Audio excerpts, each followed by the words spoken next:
ప్రపంచవ్యాప్తంగా ఆర్థిక వృద్ధి మందగించినప్పటికీ భారతము మరొక మెరుగైనటువంటి పరిస్థితి కనబరుస్తా ఉన్నది. ఇది ఎంఎస్ఎంఈలకు మేలు చేకూర్చుతున్నటువంటి బడ్జెట్. దేశవ్యాప్తంగా 1 crore పైగా ఎంఎస్ఎంఈలు ఉన్నప్పటికీ మరి ఇది అన్ని వర్గాలకు సంబంధించి ఎక్స్పోర్ట్లో కానీ ఇతరత్ర కానీ ఎంఎస్ఈలు చాలా ముందున్నాయి. ఇది మేలు జరుగుతున్నటువంటి బడ్జెట్గా మనం పొందుపరచుకోవచ్చు. కానీ కొంతమంది ఇంతకుముందే చర్చలో చూస్తూ ఉన్నాము, ఇది తెలంగాణకి ఏమిచ్చారని. ఇది కేంద్ర ప్రభుత్వ బడ్జెట్, రాష్ట్ర ప్రభుత్వ బడ్జెట్ కాదు.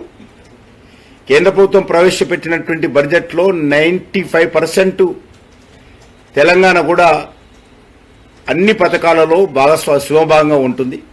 ఉదాహరణకు ఎంఎస్ఎంఈ చెప్పినట్టు ఈరోజు తెలంగాణలో వచ్చే 5 ఏళ్లలో 1,50,000 కోట్ల రూపాయలు ఎంఎస్ఎంఈలకు తెలంగాణలో కూడా మరి లబ్ధి చేకూరబోతా ఉంది. 10 లక్షలకు పైగా ఎంఎస్ఎంఈలు తెలంగాణలో ఉన్నాయి.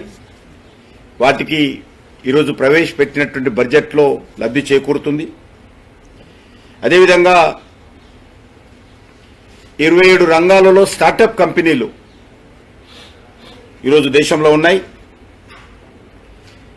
మరి దానికోసం ఈరోజు 10,000 కోట్లతో ఫండ్ ఆఫ్ ఫండ్స్ అనేటువంటి కార్యక్రమాన్ని కూడా ఏర్పాటు చేయడం జరిగింది. దీనివల్ల తెలంగాణలో ఉన్నటువంటి స్టార్టప్ కంపెనీలకు కూడా లబ్ధి చేకూరుతుంది. అదే కాకుండా ఈరోజు డెవల్యూషన్ కింద తెలంగాణకు రావాల్సినటువంటి నిధులు కూడా ఈ బడ్జెట్ ద్వారా పెరుగునున్నది. రాష్ట్రాల యొక్క పన్నుల యొక్క వాటా శాతము. అంతేకాకుండా ఈరోజు తెలంగాణకు కూడా 50 సంవత్సరాలకు సంబంధించి వడ్డీ రహిత రుణాలు తెలంగాణలో కూడా లబ్ధి చేకూరబోతుంది.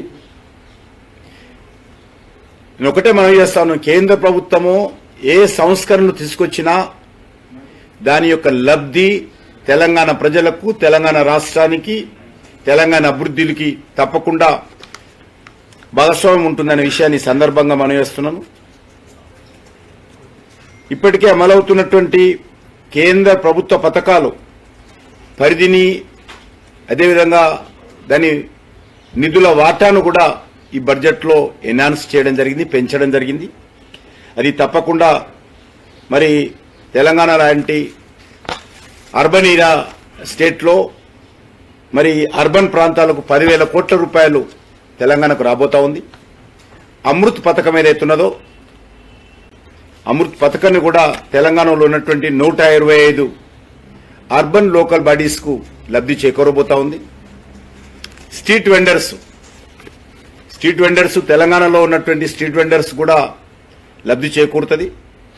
దానికి ఈరోజు ఇప్పటికే 7.5 lakhs స్వనిధి పథకం కింద తెలంగాణలో లబ్ధి పొందారు. ఈరోజు దాన్ని ఎన్హాన్స్ చేయడం ద్వారా వాళ్ళకు కూడా మేలు చేకూరేటువంటి అవకాశం ఉంది. గిగ్ వర్కర్స్ ఏదైతే తెలంగాణలో ముఖ్యంగా హైదరాబాద్ నగరంలో, వరంగల్ లాంటి సిటీలో ఉన్నటువంటి వేలాది మంది యువతకు ఇది మేలు చేకూర్చేటువంటి కార్యక్రమం ఉంటుంది. ఈ శ్రమ పోర్టల్ కింద గిగ్ వర్కర్స్ అందరూ కూడా అనేక రకాలుగా మరి లబ్ధి చేకూర్చేటువంటి కార్యక్రమం కూడా ఈరోజు ప్రకటించడం జరిగింది.